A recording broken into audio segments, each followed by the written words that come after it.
Okay, I think we might be live. I'm going to check here. Looks very promising. We'll get started in just a second here. I'm just going to confirm on my phone.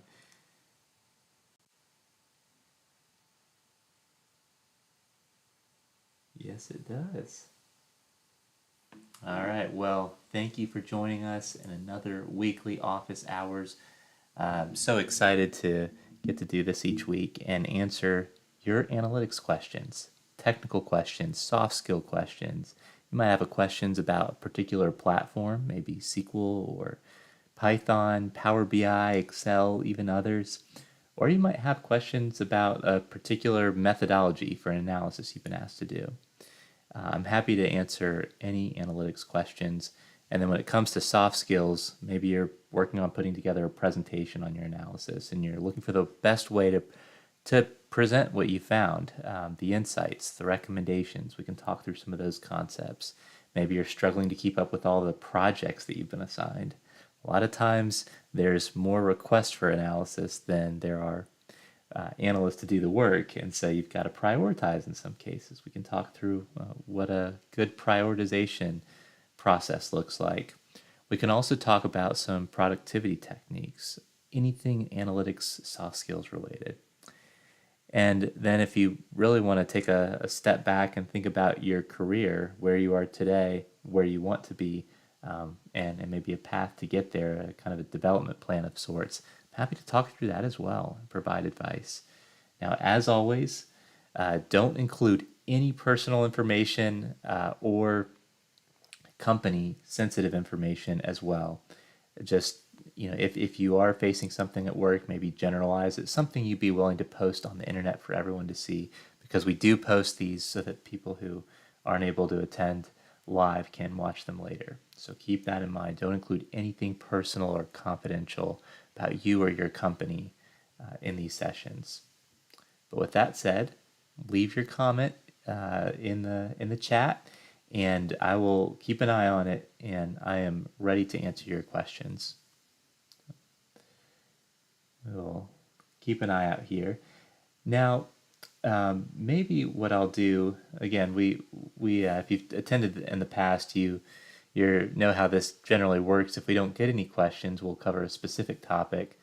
What we've been doing is going through our analytics transformation assessment, and it's basically front and center on our website. You click a button and you can take a survey, 34 questions. We've been going through each one of those questions and just talking through, okay, if you are struggling in this area, what are some things you can do to improve, to advance your analytics maturity at your organization?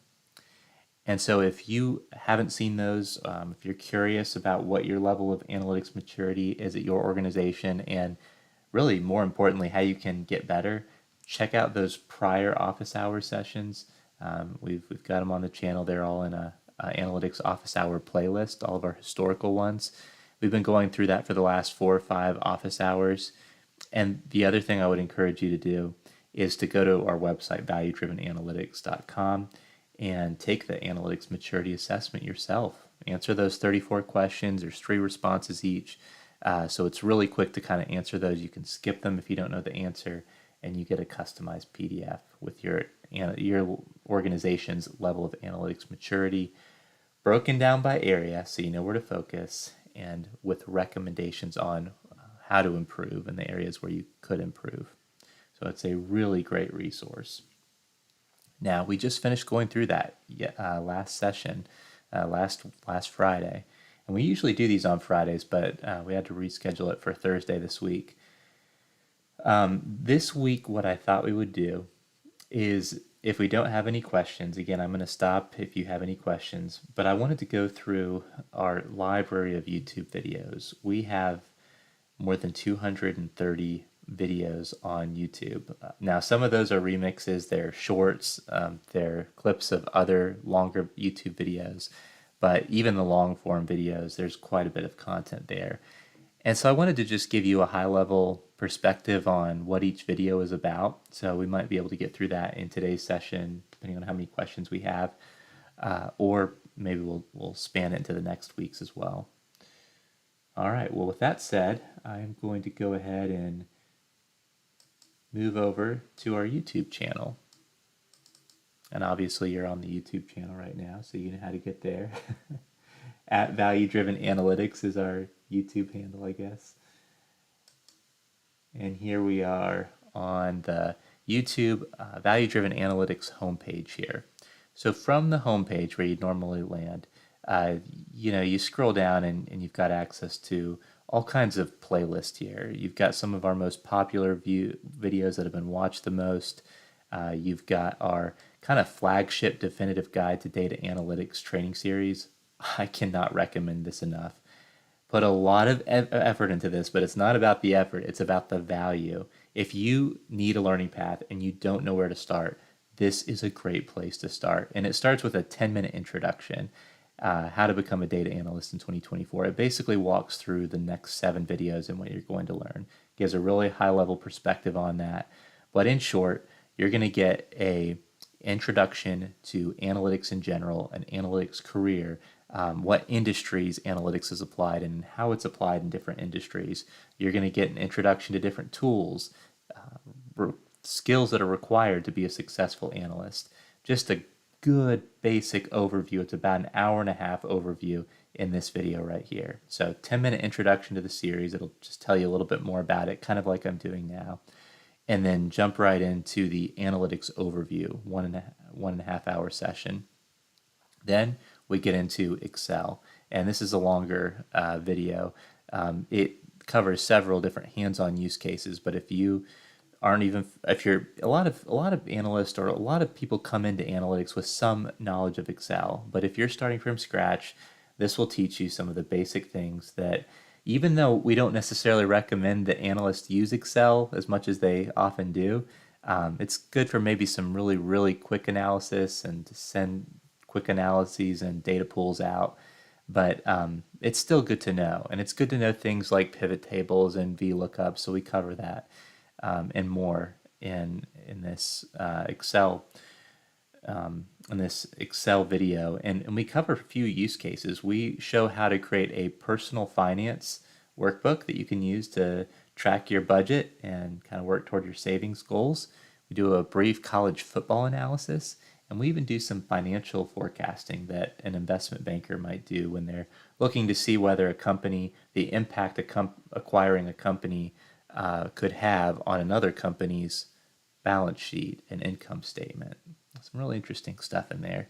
And Excel's really good for that because you've got these cells and you update the cells, and if they're linked, everything else is updates automatically. So it's really good for financial forecasting. Then we get into Power BI, and this is another college football use case. So we do a little bit of college football analysis on a pretty neat data set that has every college football game going pretty far back, even to like I think we did 1930, somewhere in the 1930s, I believe, when the AP poll started. And so we continue that with this Power BI dashboard. We create a Power BI dashboard that you can use to pull all kinds of really flexible college football stats. And this assumes no prior knowledge. It teaches you how to download Power BI for free from the Power BI website. And then from there, create a Power BI dashboard, and we just keep building and building and building and layering on not only introductory features, but even some intermediate and expert level features in Power BI. This is a great way to learn Power BI, especially if you're a college football fan, but even if you're not. Then we get into Python. We do some Python analysis using the Pandas package, and that's key. I know for me personally, when I tried to first learn Python, I just searched for a general Python course, and it taught me about different types of objects, which was good. It's good to learn about the different types of objects in Python at some point, but I probably spent a day learning, and I still didn't have a great sense for how I could use it for data analysis. Enter the Pandas package. The Pandas package is really the data analysis tool, one of the top data analysis tools for Python. If you take even a 15-30-minute course on Pandas, after that you'll be ready to at least do some basic data manipulation in Python. So it's key when you're learning Python to learn the pandas package, and that's exactly what we go over in this video. We do some analysis, I think on weather in that video, weather data set over time.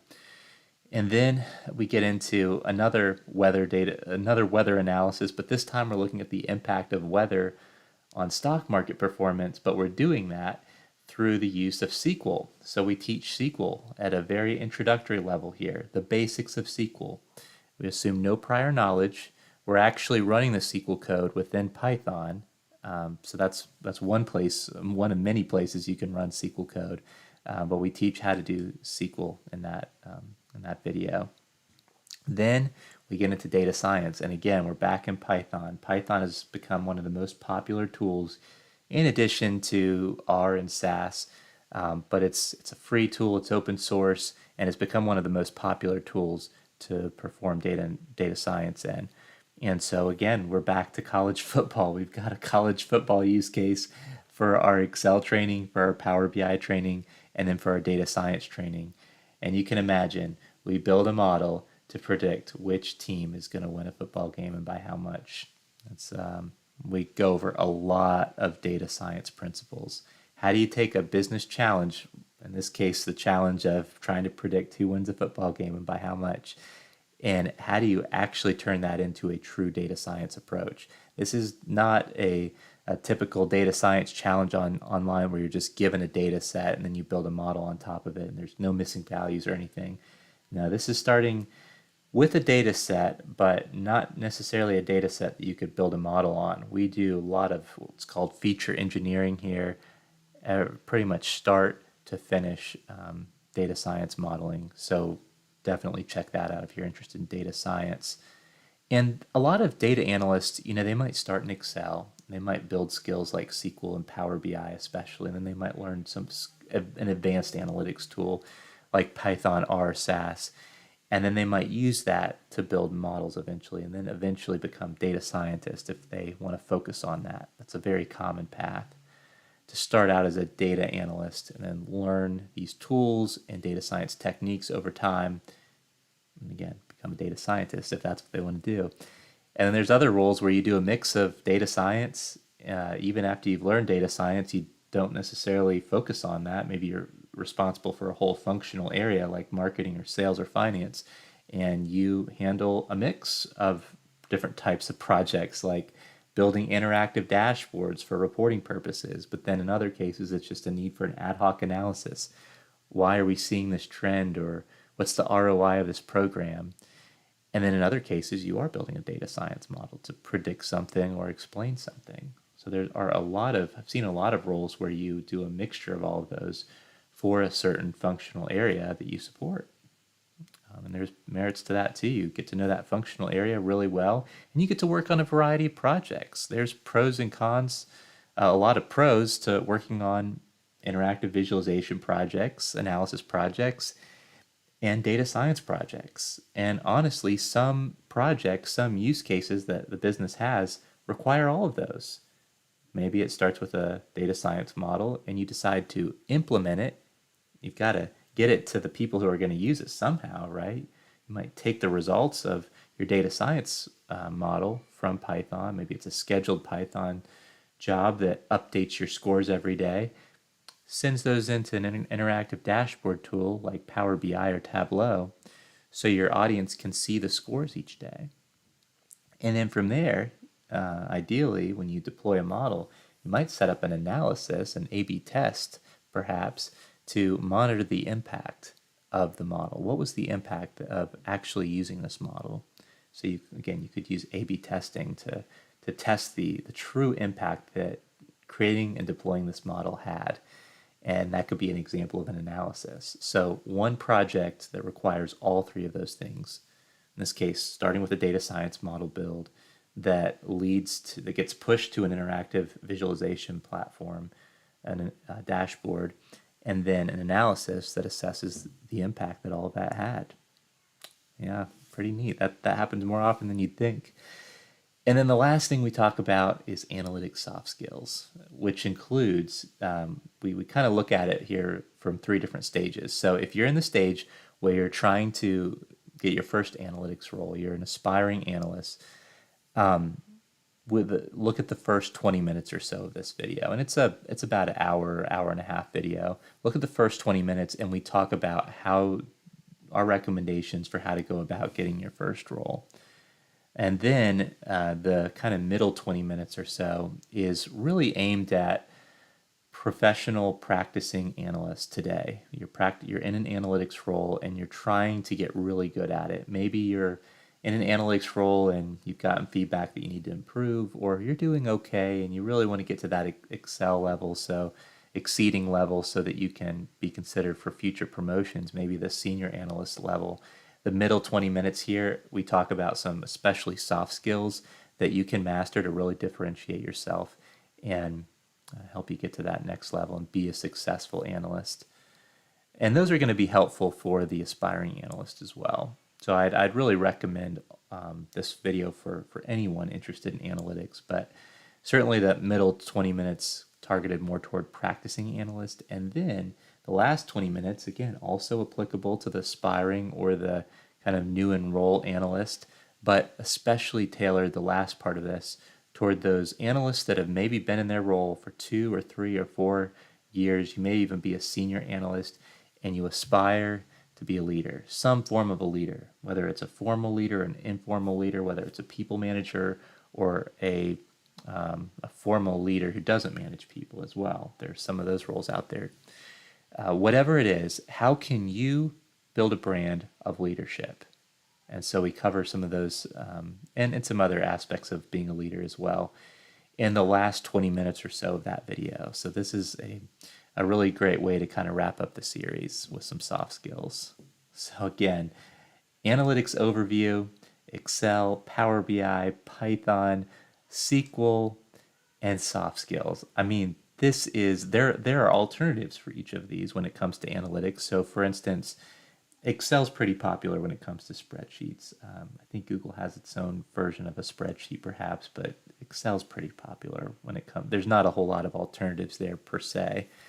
Now you could think about it as a point and click tool, and there are alternative point and click tools like Alteryx, and Nime is, I believe, a free or open source version.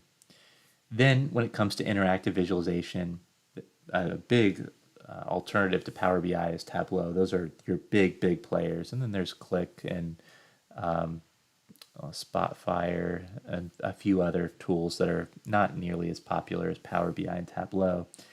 I've got an article where I compare Power BI and Tableau. If you look at the Google Trends, if you go to Google Trends and you look at Power BI and Tableau over time, you'll see that Power BI is launched in 2015, whereas Tableau was launched back in maybe 2003 or so. Rough dates, rough years. And so Tableau's been around for a while, was the dominant player in interactive visualization for a long time.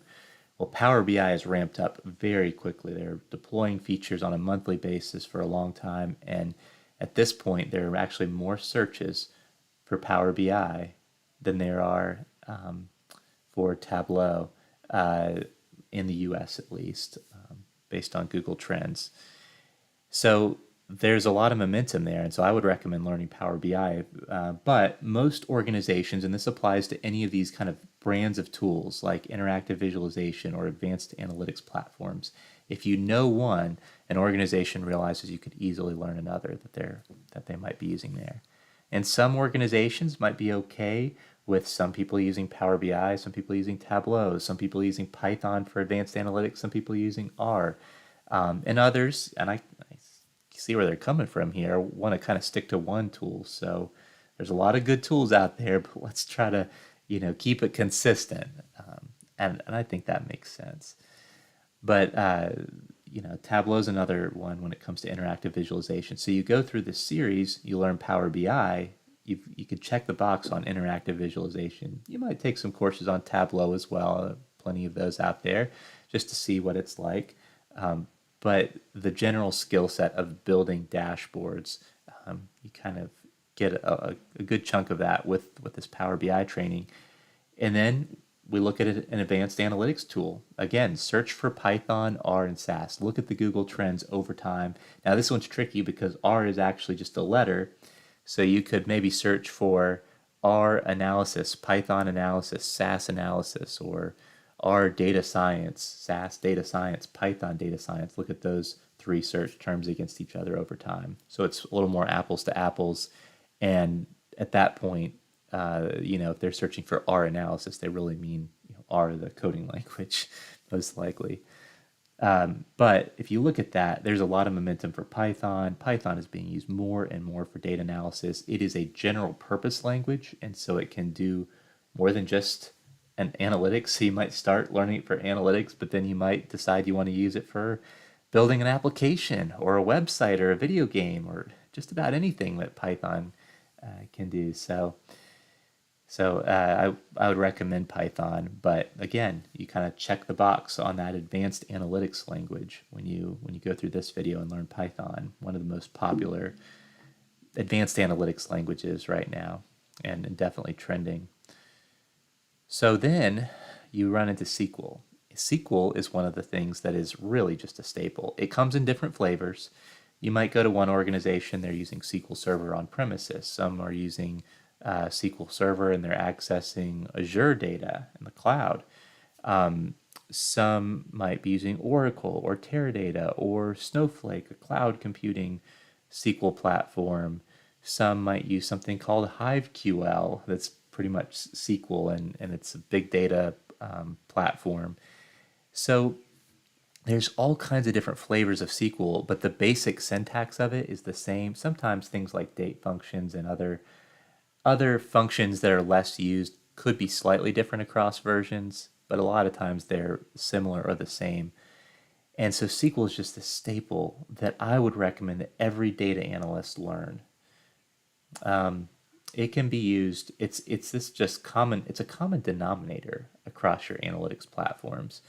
So I think it can be, I don't know that I've used it in Excel, but I think it might be able to be used in Excel. But it can be used in Power BI or Tableau, probably the other interactive visualization tools as well. It can be used in Python. It can be used in SAS, in R. You can write SQL code directly in those platforms if that's what you're more comfortable with.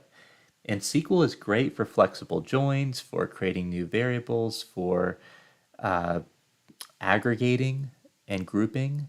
And so if that's what you're doing in Python, R, SAS, or any of these other platforms, you might opt to use SQL instead of the native syntax, the Python syntax, or the Pandas syntax, the R, the SAS syntax for those things because you're comfortable with SQL and because just sometimes SQL just is a very flexible and makes it really easy to do this advanced data manipulation. So we highly recommend learning SQL.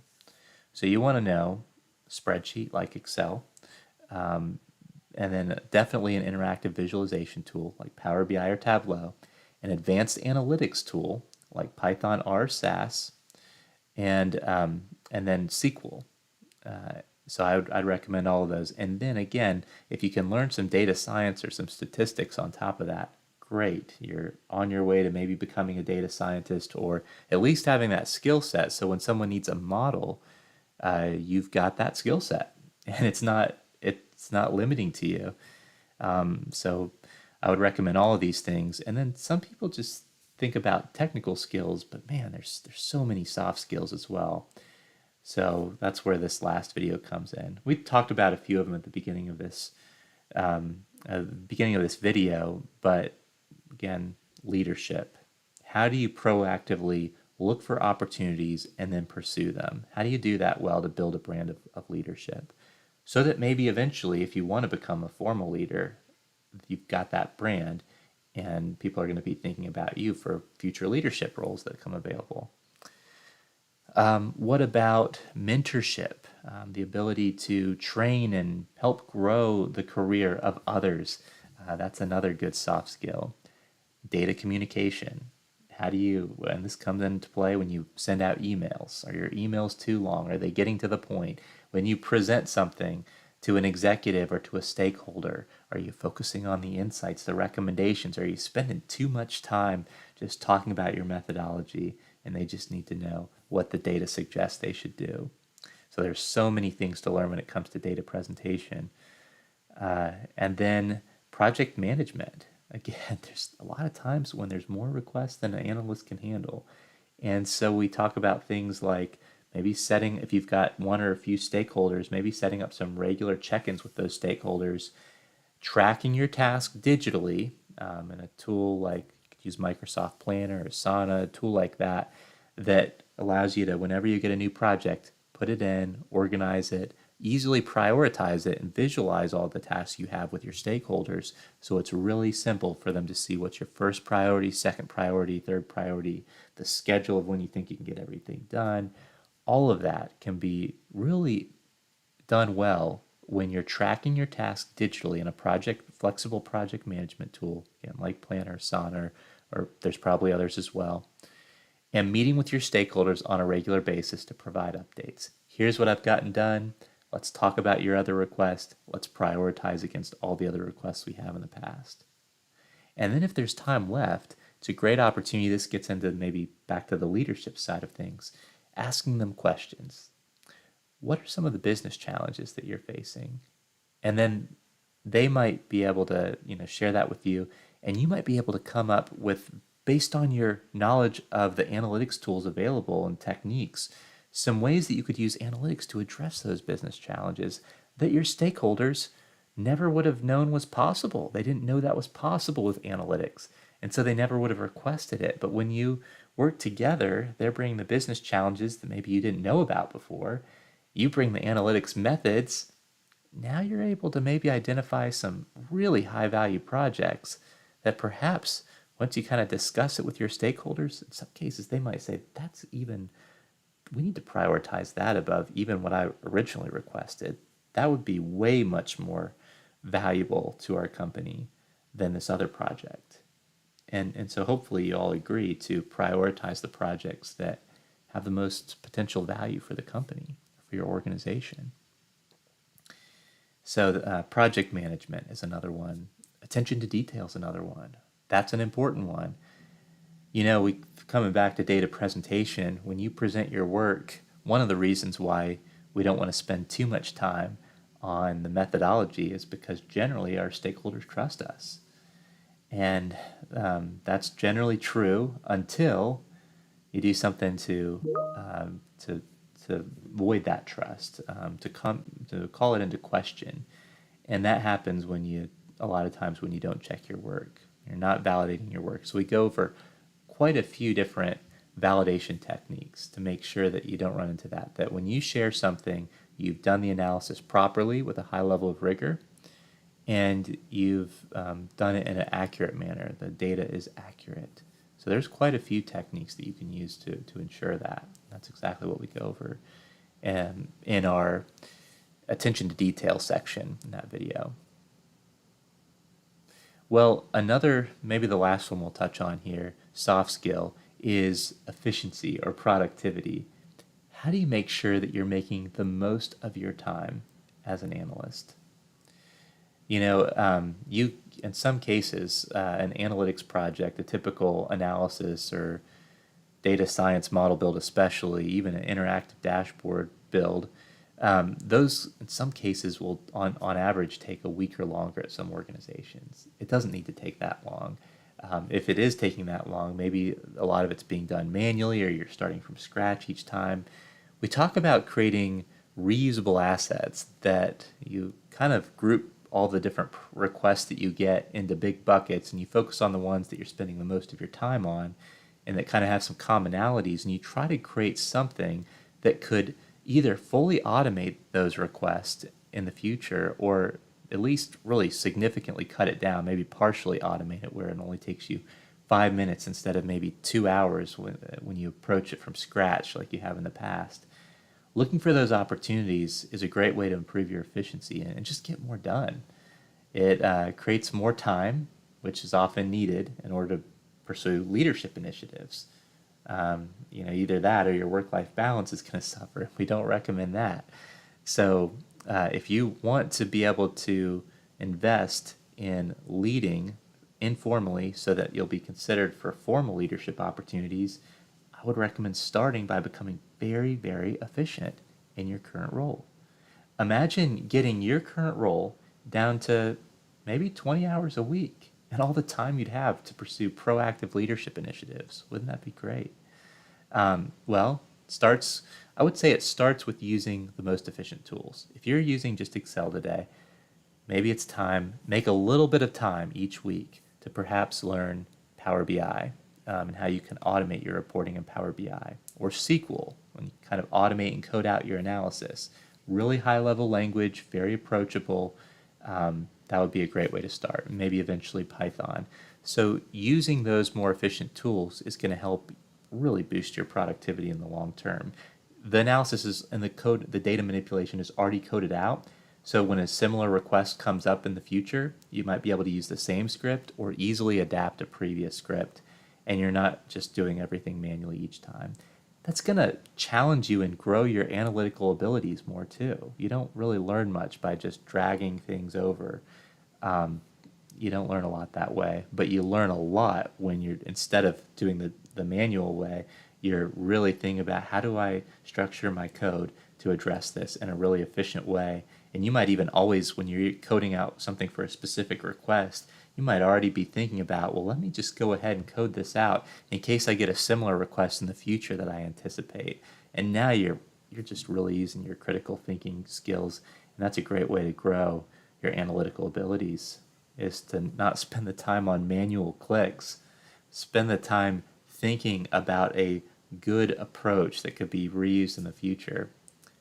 And then that's where you start to create some reusable assets as well. And those are ways that you can really get your job done to potentially 20 hours a week and make time for those leadership initiatives. All right, well, that's our definitive guide to data analytics series. It says 2023 here. It's still relevant for 2024. It was the end of 2023, and there's not too much that's changed here.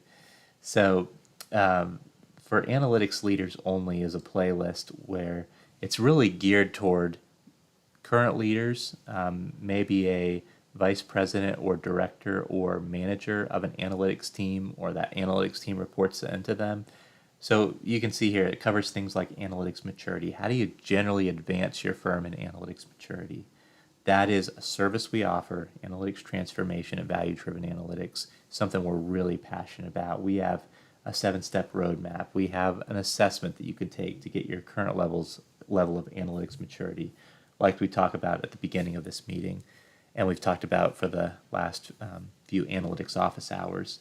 So that's an important one if you're an analytics leader, or if you want to be an analytics leader. You might be the person to proactively lead this, and you may not even be a formal leader today. Check out the 7-step roadmap. Maybe you could be the one to lead that. But if you'd like help, please consider reaching out to us, and we would love to help. Obviously, if you're especially like a director or VP level, you might be thinking about, how do I set up my analytics team? Do I have an analytics team kind of siloed where you got marketing analysts reporting into marketing leadership, sales analysts reporting into sales leadership? Or do you combine it into, a lot of companies use the term analytics center of excellence? What would we recommend? Watch this video to learn more. What if you're considering an analytics consulting firm? We might be a little biased here as an analytics consulting firm, but we provide our tips, and maybe some of them will resonate with you. Worth checking out. We'll provide a little bit of information about our company in this video. Of course, value-driven analytics. If you want to learn more about our services, check that one out. This is a really cool one. This idea, and I haven't really seen this called out this way. Certainly these principles are often spoken about in your management training, but over time I've just realized that there are people-focused managers and there are project-focused managers. Certainly to be a good manager, you've got to have at least a little bit of both. But my recommendation that I walk through in this video is to try to become a little bit more of a people-focused manager. And I've found that when you do that well, when you really develop people in a way that matters, that really leads them to become bigger drivers of value for your company and really leaders themselves, that often takes care of the project. You still have to have some project focus. But my focus in here is to talk about how you can become a people versus a project-focused manager, and just think about the people a little bit more, and again, often takes care of the rest. Well, if you're a data leader or any kind of leader, and maybe you've heard about data analytics, but you don't know a lot about it, I have a very brief overview in this video, so that's a good one for analytics leaders as well. We have this is a video kind of for leaders, but really this is more for aspiring leaders. If you have tried, and hopefully because you are extremely passionate about developing others, maybe people have developed you in the past, or maybe you just have a passion for developing others, and you as a result want to focus more of your time on developing people, I highly, highly recommend checking out this 4-step roadmap to analytics leadership. We need more leaders like you that really care about developing people, and that's why they want to become a leader. It's not for the power, for the money. Those things might come with it, but it's more about the impact they can have on others' careers to grow them. If that's your motivation, please check this out. You might have realized this. Perhaps for some, it just kind of falls in their lap, maybe by default, but that's very unlikely. If you're just kind of cruising in your analytics role and not necessarily being strategic about it, just kind of doing what's asked, it's going to be hard to move into an analytics leadership role. You really, I would recommend being very strategic about it, and there's probably a few different paths. This path, I'll just kind of summarize it at a high level, goes back to the productivity techniques. I start there, right? Start with being very productive in your current role. Try to get your current required task down to like 20 hours a week. And then take the extra time, and over time, use that to proactively pursue extra analyses that you think could really help the company. The cool thing about this is, hopefully most of the time you're collaborating with your stakeholders, you're all aligned that this is the best thing to work on, this is going to drive the most value, so you work on those. But there's probably going to be some projects where they're assigned and, they just have to be done. Maybe you get it, but you're just at the same time, you're kind of like, boy, I think there's some other things that could be better use of my time that would maybe drive more value. This feels more like a nice to know. I get it. I kind of see why we have to get this done, but man, I wish we could spend time on these other things. So that's the cool thing about the more you're able to get your kind of requested projects down to 20 hours a week, the more time you have, and this extra 20 hours that you've freed up, you can use it for anything. The projects that you really believe in, that you really think are going to have an impact.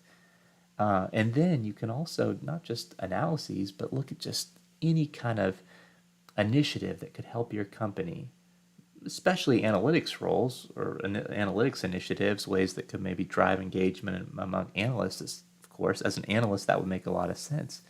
But don't necessarily limit yourself to that. It could be anything. And try to pursue those proactive leadership initiatives as well. And then the 4th step would be let your manager know. I wish that every manager would have proactive conversations with their direct reports on a regular basis about what their career goals are and help them come up with a development plan to achieve that. Wish that were the case, but it's not always the case. Sometimes it's an annual conversation, if that. And it might not be that median. The manager may not even be asking that question of where do you want to be? What's your career goal? Well, if you're a manager, I'd highly recommend, again, that goes back to the people focus. You're asking that question on a regular basis, maybe even a quarterly basis, and then checking in on career goals, maybe even periodically, even your weekly updates sometimes, and giving feedback to help your team members grow. Wish that were the case. But if it's not the case, proactively let your manager know. Maybe it's in an annual review or one of your weekly updates. I just wanted to let you know I'm really passionate about developing people. So if there's an opportunity even to be an informal leader, I would cherish that. That is what I'm working toward. So if you think I'm doing a good job and I'm ready for that, I would love that opportunity. And if you feel like there's still areas I need to improve on, well, let me know what they are, because I want to improve in those areas so that I can get to that next level and be a leader. Have a conversation, something like that, with your leader. So in short, and this will walk through more details if you want to watch this video, start with being very efficient. As you do that, You'll have more time to proactively pursue more analysis and learn more advanced analytics tools. It's kind of a snowball effect that makes you even more efficient, which allows you to carve out even more time for leadership initiatives. Again, it's a snowball effect. It's really amazing how this works. But then now you've got more time to pursue proactive analysis. Don't limit yourself to that. Step 3, you also pursue proactive leadership initiatives in the analytics space and beyond. You identify the idea, you proactively pursue it. The more you do that, the better you do that. Over time, when leadership opportunities come available, they're not always immediately available, but when they do, if you've built that brand of leadership by consistently, proactively identifying and pursuing good opportunities, and you do a good job pursuing them, and they drive value, boy, you're going to have a brand of leadership where they should be considering you, especially if you've done the 4th step, which is share your ambitions with, I see we have a comment here, especially if you shared your ambitions with your manager. Hi, how's it going? Is it Ms. Eloise? I see you were led here from Facebook. Thank you for joining. That is awesome. Do you have any questions? I'm just going through different YouTube videos. We basically have a prepared topic every week when we don't have any questions. But if you have any questions, I would love to answer them. Anything analytics related. That's what this time is for. So if you have questions, I would love to answer them. SQL questions, Power BI, Excel, Python, data science, really anything analytics related we'll try to address. We can even talk about analytics career. If you've got a career goal, I can provide some advice on maybe some steps you could take to get there. And same thing with analytics soft skills too. So if you've got any kind of question or any topic you'd like to cover, that is exactly what this is here for. And I was just talking through videos, kind of talking through some analytics concepts that each video covers as kind of our prepared topic today, if we don't have any questions. So again, please ask your question if you've got one. I'd love to answer it. All right, no pressure though. I'll keep going through these and I'll keep an eye on the chat if anyone does have a question. But thank you for your comment. All right, we're going through this analytics leaders playlist, and so these are some things that are especially relevant for leaders. One thing executives should do before making, and this is a big investment. Pretty curious, right? What is that one thing? Well, basically, it's do an analysis ahead of time. Sometimes you can do an analysis on an investment to get a sense for what impact it might have, and then, of course, compare that to the cost and kind of estimate the ROI. Seems like a good idea, especially if it's a big investment. So we talked through that in that video. And then another challenge that leaders, especially at the VP and director level, might face sometimes. We talked a little bit about the ideal setup, how to set up an analytics team, centralized, or is it sort of siloed better? Well, sometimes you face the question of, and so we go through that a little bit more here, but sometimes you face the question of, should I have my team in-house, or should I have my team onshore, like at our office, especially if you're in the United States, like right there at the corporate office in the US, let's say, or do I go offshore somewhere else? Companies do that for various reasons. So we talk through some of the pros and cons, and not just the pros and cons, but if you are going to go offshore, what are some principles? What's the best way to do that? So check out that video if you're interested in that. Again, back to analytics maturity. Honestly, if you want to deep dive in analytics maturity, this 7-step roadmap is a great place to start. But if you want kind of a quicker overview of 3 levels of analytics maturity that we've seen at different organizations, so level 1, your lower level, they're using Excel, everything is manual, reporting's in Excel, they're not doing a lot of advanced analytics. That's your level 1. A lot of times seen at smaller non-tech companies. Some startups, especially if they're technology focused, they're doing some of the latest things when it comes to analytics. But other startups, especially if they're not really technology or analytics focused, they're doing everything manually. Great. Hey, Miss Alois, thank you for that question. That's good. How did I start in this path? Well, for me, I went to college at Wake Forest in Winston-Salem, North Carolina, here in the U.S. And I knew, even in high school, I took an economics course. And I knew that I loved economics. I just thought it was great. I really liked business, but then I thought economics was kind of a neat, kind of neutral perspective on state of business and how it interacts with government and people. So I knew that I was interested in that. Some people go to college or university and they don't know what they want to do. They're trying to figure that out, maybe in their first or second years as they go through their electives. For me at least, I knew that I wanted to do economics. And so I majored in, they had a version of economics that was more quantitative and mathematical economics. So I did that. And then I also majored in finance through the business school there. So I got to take quite a few business school classes that were good as well. And I didn't really know what I was going to do with that. Outside of, when I went through the finance program, investment banking sounded pretty interesting. So I applied to some investment banking opportunities as when I got into my junior and senior year, with looking for internships and full-time positions. None of those worked out. And at one point, I saw an opportunity to apply to an analytics role. And somehow, I probably heard a little bit about analytics through my college tenure especially, but I think this was back in 2010. It was a little bit newer of a field. It certainly wasn't as popular as it was today. But I heard about this analytics role and how you use data to help make decisions. I thought that is a neat concept. I mean, I've been studying how to use data to make maybe general economic, like macroeconomic decisions, like these days, do you increase the interest rate or not if you're at the Fed. But I hadn't really thought about it too much in the business context per se, at least not as generalized as, hey, you can use data to inform your marketing and your operations and your sales decisions.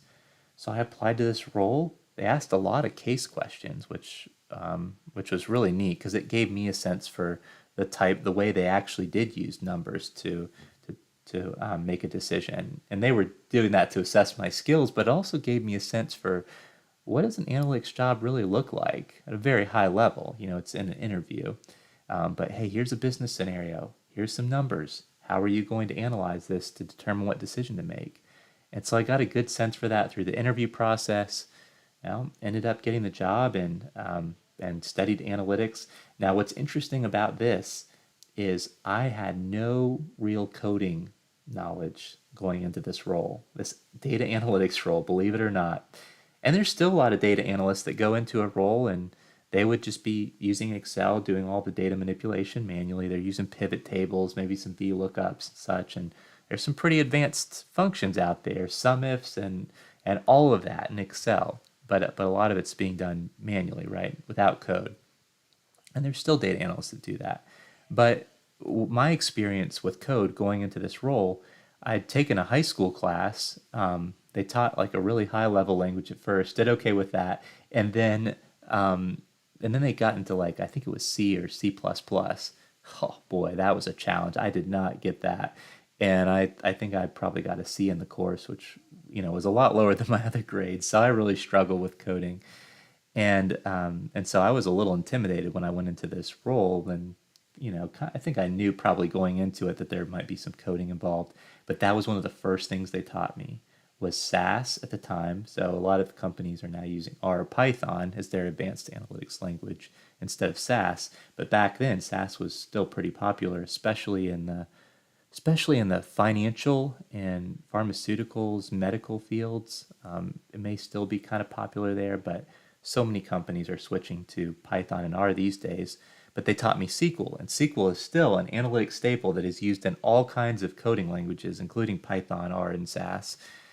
And so I was able to learn, just some classes. We kind of it was a great environment. We had a new hire class, so there were several other people that were hired around the same time. And so as a group of maybe 5 of us, we had more experienced analysts leading us through SAS and SQL training to answer our questions, to teach us. And then we were assigned a mentor. So when we ran into SQL and SAS errors and couldn't figure them out online, they were there to kind of help us through it. Especially, you don't want that to be the case when you're maybe a year or two and beyond, and you're always going to run into some things where you need to ask for help, but you don't want to like have a crutch at that point, right? You want to learn to troubleshoot on your own most of the time eventually, but especially at first, it's very helpful to have a mentor that you can kind of lean on. And so it was just great. And what's neat about what I realized about SQL and SAS looking back on it is these are analytics languages. They are much higher level than a general purpose language like C or C++. Those are much, they call it sometimes lower level languages. I mean, like Python and SAS and SQL, they're a lot of times built on those lower level languages. So those lower level languages, you need to create, the code for every possible operation a lot of times, versus some of these higher level languages, even Python, R, and SAS, and SQL, they are built on those lower level languages, and they've built functions and such that do all the complex calculations that are required to sum things or group things. All you're saying is very intuitive syntax like group and select and sum if you're using SQL, for instance, and then down below that, it's turning that into the lower level language for you. So it's so much easier to learn. I imagine if I was in high school, it would have been a lot easier to learn, SQL or SAS than something like C or C++. But anyway, I was able to learn those, and then over time you just get more and more comfortable with these tools the more you use them. And I probably had a choice a lot of times to either do an analysis mainly using Excel data manipulation. I probably could have gotten away with that. Or do I code it out in those days for me, SQL or SAS? And the more you do in SQL or SAS, the more your analytical thought process grows, the more comfortable you get with them, the more you're able to automate, the more you're able to build really more advanced data science models. So when you talk about wanting to become a data scientist, you really need to have a good handle on something like SAS, R, Python to do that well. You could build a model in Excel manually, and you'd have limited flexibility. It'd be pretty difficult to do some of the advanced things you need to do, like making sure your model doesn't have data leakage, or making sure you don't have missing values, and how to handle those. Doing all that in Excel would be, I would consider it to be a manual nightmare. So you kind of want to avoid that for sure. But yeah, that's how I got started, and then was in that role for a while. I mean, you heard that I went into that role, and they're teaching me SAS and SQL. They're providing the mentorship. Who wouldn't want to stay in a role like that? So if you're a manager and you're trying to figure out how do I keep my analysts here, they keep leaving for other roles. Maybe it's more money or more opportunity. Why do people keep leaving? Maybe if you give them the mentorship, this is not necessarily the only factor, but a lot of analysts really value that learning. They want to be on a path of continuous learning, and that's a benefit of being a data analyst. Is it is a path of continuous learning. There are always new tools to learn. And again, the more efficient you get, the more time you have to learn those more advanced tools, which a lot of times make you more efficient, and it's a snowball effect. So I stayed with that company for a while. And then eventually, just due to geography, I kind of moved and found another role, and then learned something different there. Different experience, but learned some really advanced Python things from there. And had an opportunity to use R my time at my first company as well. Kind of starting to learn some of the interactive visualization as well. That was when Tableau was starting to become pretty popular, at least at that organization, kind of the 2014 time period or so. And Power BI hadn't come out. It came out around 2015, 2016, and then kind of ramped up very quickly from there. But Tableau was very popular, so started to learn about interactive visualization. Everything prior to that was done in Excel. Now you could still use, at the time I was using SAS, or I could use R, I could use Python to actually create the Excel reporting. But then eventually, when interactive visualization platforms came out and really started to become more popular, at least at my company, that was an eye opener. Wait a minute, we can. Okay, so before we could kind of fully automate the Excel through coding it out in SAS or Python, but now you can actually drill and really easily build this interactive dashboard, publish it, schedule it, so it's automated too. But now stakeholders can drill in automatically. And really it's helpful for analysts too, because we can go in and when we see a trend, we can just kind of filter on different geographies and see which geography might be driving that or which business segment might be driving that. It's good for the analysts to figure out what's going on, but also your stakeholders. And so now your stakeholders can drill into geographies and business segments and interact with the data. Whereas before, if you sent them a report and you wanted to see it filtered down to a particular pocket, they'd have to come back to you and say, this is great, but can you just look at it for the US or for North Carolina? And now that's taken up more of the analyst time. The stakeholder has to wait for that, so they're not able to make as quick decisions. Interactive dashboarding takes care of all of that. And then over time, eventually, Power BI came out, and boy, is it ramped up. I think it's become, again, we talked about this a little bit at the beginning of the call. If you look at Google Trends over time, Power BI and Tableau, there are now more searches for Power BI than there are Tableau in the US. So this tool is taking off. It's generally a little bit more affordable for businesses, lower cost than Tableau, and they've come out with monthly releases of new features for a while. I don't know if they're still doing that, but for a long time they did. And so it's become a really powerful tool, Power BI has.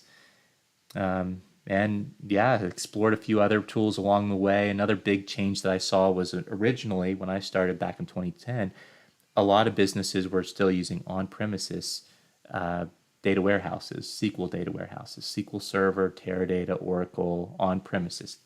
And it makes sense. They wanted to keep the data protected on-premises. A lot of firms were not comfortable putting their data out there in the cloud. Would it be subject to hacks and that type of thing? But firms have become more and more comfortable with that over time. And so what you've seen in the last 5-10 years especially is more big data platforms like Hive was big for a while. Snowflake is really big right now. Boy, if you haven't seen Snowflake, it is a way to, one thing that happens on premises sometimes when you have an on-premises database is one user's SQL query can sometimes lock a table and prevent other SQL queries from running. It can shut down the whole database for a while where no queries are running basically if you're not careful. And a DBA's job is to kind of look for that as well and try to prevent that from happening. But with Snowflake, the queries are generally ran independently. You've got all the resources of the cloud to go against it, so you're able to write these queries that process billions of rows within seconds a lot of times. It's incredible. And Snowflake's not the only option out there, but it's a good one. There's quite a few cloud SQL platforms now, so that's become a big change. And what's cool about it is you're still writing the same SQL code that you might have written 10, 20, 30 years ago. A lot of that SQL code still works, but behind the scenes, it's using a lot bigger resources and more optimal ways to query the data and pull it back. So that's been another neat thing that I've seen in my career. And the leadership things we've been talking about, that's something I realized I wanted to develop people that I was passionate about that maybe 3 or 4 years into my first role, that was something I wanted to work toward. And again, had a really good manager, a people-focused manager who gave me that opportunity to formally mentor someone. And they didn't report directly into me at first, but their development responsibilities were kind of assigned to me. I was their first point of contact if they needed anything, and I was working with them on their development plan. What an amazing experience that was. And eventually I did get to formally manage one person, then a team of people, and then even some managers themselves. And it was my role to develop their management skills and help them become better managers, to better develop their analysts. And that was an amazing skill to develop.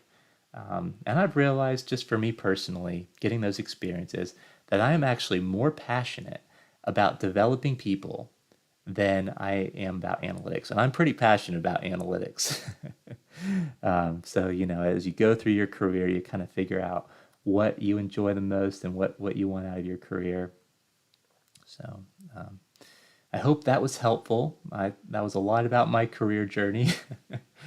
Hopefully, maybe some of that resonates, and maybe you'll have a similar experience. I hope you have at least some good managers like I've had in the past.